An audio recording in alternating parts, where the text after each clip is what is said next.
The pen scratched across the paper, slow and deliberate, like the closing stroke of a guillotine. When it stopped, it wasn't just ink on a page. It was the death of everything we once were. I didn't flinch, didn't ask why. I simply slid the divorce papers back across the polished mahogany table, my eyes meeting hers only once. Just once. That single glance was enough to burn her smirk into my memory forever, a smirk that wasn't born of relief or sadness, but quiet, cruel satisfaction. She thought she'd won. That smirk told me she believed she'd broken something in me, maybe even destroyed it completely.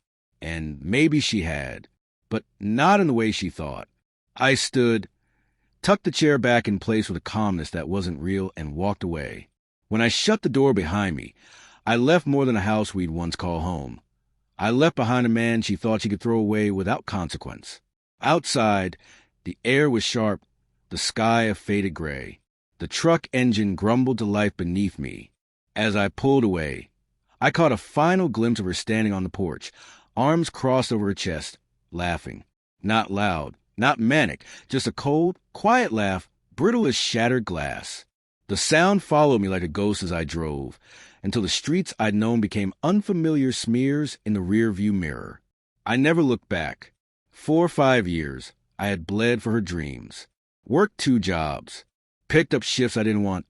Skipped holidays, missed sleep, pushed aside every piece of my own ambition just so she could chase hers.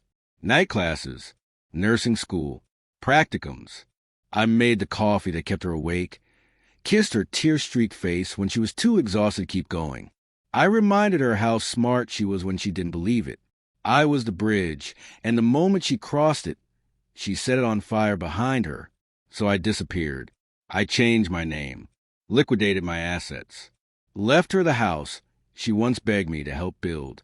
The day the final check cleared, the man she knew ceased to exist. I became a ghost with pulse, buried in a town where no one asked questions and no one knew my name. I started over. Quietly, I built a business with my own 2 hands. I trained my body, kept my mind sharp, fed my soul books instead of regret.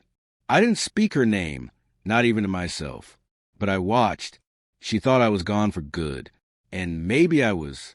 But her life played out for me in fragments. Online posts, tagged photos, gossip that traveled on distant winds.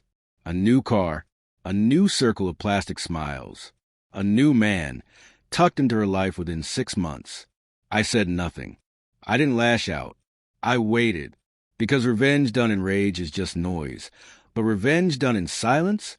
That's an earthquake with no warning. Then, 10 years later, it started. The calls. First one, then another, then a flood. I didn't pick up. I didn't need to. By the time I finally turned my phone off, it read 169 missed calls. I already knew what she wanted. Desperation has a certain flavor. Guilt has a certain rhythm. I didn't need to hear her voice to recognize them. That night, I sat by the window with a glass of whiskey, watching the darkness drape itself over the city like a funeral shroud. I thought about answering, about giving her the closure she never gave me. But no, not yet. This wasn't about closure. This was about clarity. This had to be done with precision, without emotion, no mistakes. The next morning, I opened my laptop. It didn't take much. A few hours, a few keystrokes, and her life unfolded before me like a blueprint. Her husband? A mortgage broker who played fast and loose with the law. Their house? A gleaming 2-story fantasy they could barely afford. Her job? A well-respected private hospital where she charmed donors over cocktails and promises. Perfect. I spent 6 months crafting the quiet fall. I left breadcrumbs, anonymous tips to the IRS about her husband's side deals, confidential emails to the hospital board suggesting conflict of interest with her pharmaceutical friends. I hired a PI to follow her, not in the shadows, but through the cracks. Business lunches that ended in hotel rooms, networking events that looked more like auditions for betrayal. I waited, and then I pushed the first domino. The hospital launched an investigation. The IRS froze their accounts. Her husband's license was suspended pending legal review. His firm dropped him. Their credit tanked. Their mortgage payments bounced like bad checks. Friends stopped calling. Sponsors pulled out. The perfectly painted picture of their life began to rot at the corners, decay spreading inward like mold. And I watched. She called again. This time, I answered. For a while, the only sound was her breath, shaky, uncertain. Then her voice, small, strained. Please, I just need to talk to you. I stared at the dark skyline outside my window.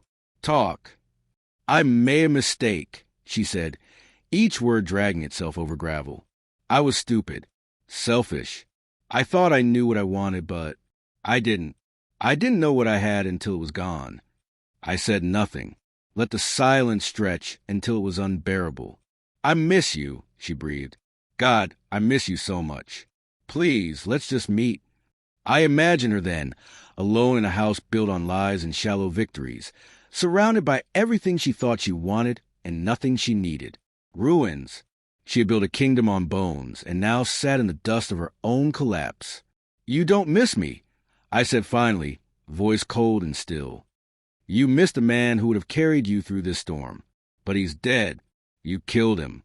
The sob that cracked through the phone was real, honest, but it didn't move me. Not anymore. I ended the call without another word. I never answered again, not the next time or the time after.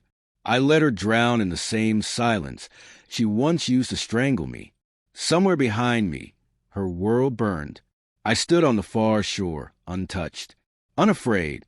I had buried the past in a grave, so deep, not even memory could dig it up again, and I had no intention of returning.